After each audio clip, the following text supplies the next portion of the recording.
Pane premiére, Radek Bartoníček, aktuálně Tečka.cz, nezlobte se, ale nemyslíte si, že budete nazývaný hrobařem veřejnoprávních médií, protože asi se shodneme, že to zasáhne samozřejmě veřejnoprávní média. To znamená, pardon, se zeptám, jestli nemáte obavu, že získáte tohle označení, až budete někde v důchodu sedět, tak se to bude dál tradovat. Jestli nemáte obavu z toho, že zbytečně v té společnosti vyvoláte dost velké napětí, a pak se chci zeptat, ještě jenom to chci doplnit, protože to je asi jeden balík, jak budete garantovat, že vaše vláda, která velmi ostře kritizuje často média, zajistí jejich nezávislost a nebude je prostřednictvím peněz nějakým způsobem ovlivňovat? A poslední dotaz, podívejte, už tím, že jim snížíte peníze, je přece ovlivníte. Proč jste nevedli předtím debatu nad tím, jak je možné snížit peníze? Vždyť vy jste teprve teď poprvé řekli, jak ty peníze chcete snižovat. Ti ředitelé to neslyšeli. Žádná debata přece neproběhla o tom. Děkuju. Tak pane Radku, tak já nevím, jak budu zapsán do historie, ale určitě jsem hrobařem hazardu. Já jsem zničil tady automaty. 30 000 automatů, 300 sebevražd ročně. Byl jsem první ministr financí, který zničil hazard. Teď chci zničit drogy. A přijďte ve středu, budete koukat, budete strašně překvapený, kam jsme se to dostali. Protože vy jste všichni sežrali tu pohádku těm třem, který tady vykládá, jak my jsme skvělí. My jsme nejhorší v Evropě. A mám na to papír. Jo, a potom, takže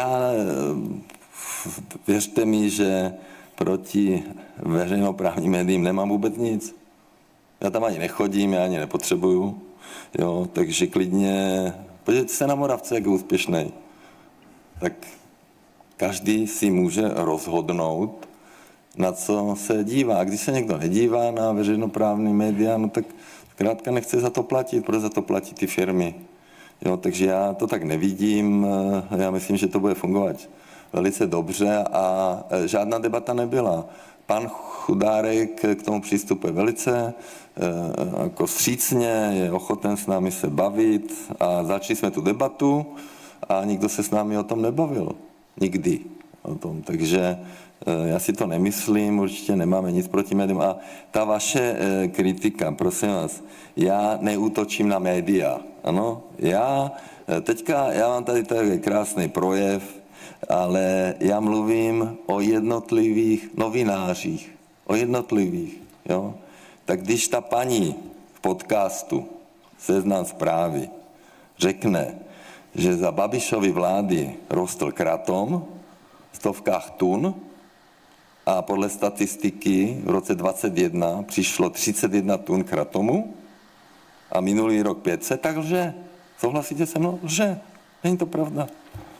Jo? Takže já mluvím o jednotlivých článcích, o jednotlivých novinářích a my přece můžeme se k tomu vyjádřit, když někdo napíše něco špatně. Nebo já tady mám krásný projev, ale já nechci s tím držet, protože jako není času. Teďka vyšel článek, ne tady z novinek, že za Babišovy vlády padlo 13 politických útoků na novináře, skoro půlka od premiéra. No ale vy jste za 14 dní tady na nás udělali násobně víc útoků. Násobně. Jo?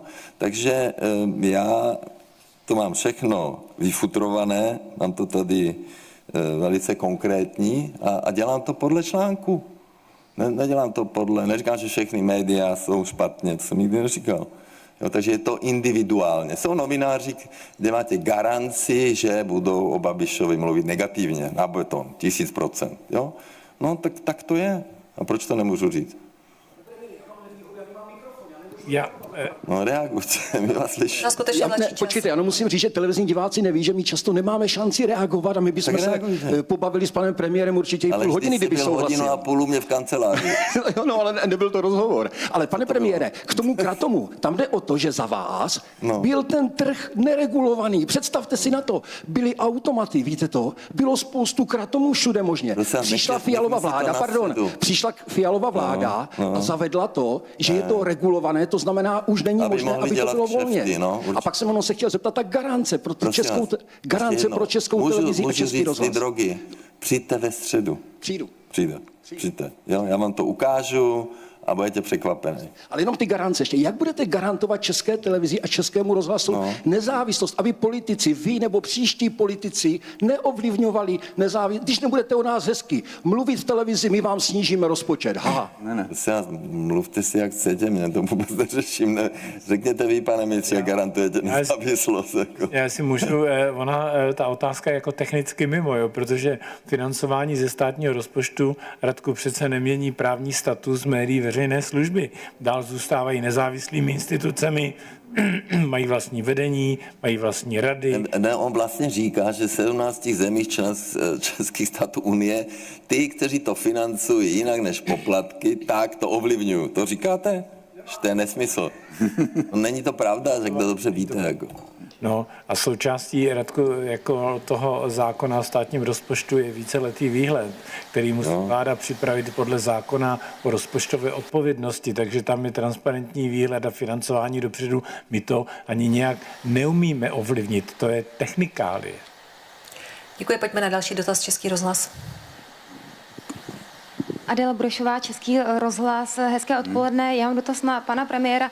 Jestli tyto dvě částky tedy poprvé dnes slyší i oba ředitelé veřejnoprávních médií, jak tedy Českého rozhlasu, tak České televize, případně jestli s nimi o tom ještě budete jednat, jestli vás zajímá vlastně, jaký dopad to bude mít ten snížený rozpočet a zároveň, jestli je za vás schůdné to, že by ta změna financování měla skutečně platit od příštího roku, od ledna, protože se asi dá očekávat velká nevole ze strany opozice a případně nějaké obstrukce ve sněmovně. Děkuji.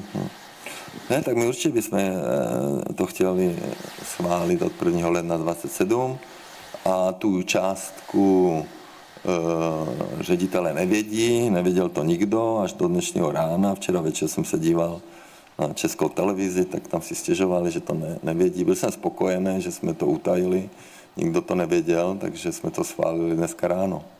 A já očekávám,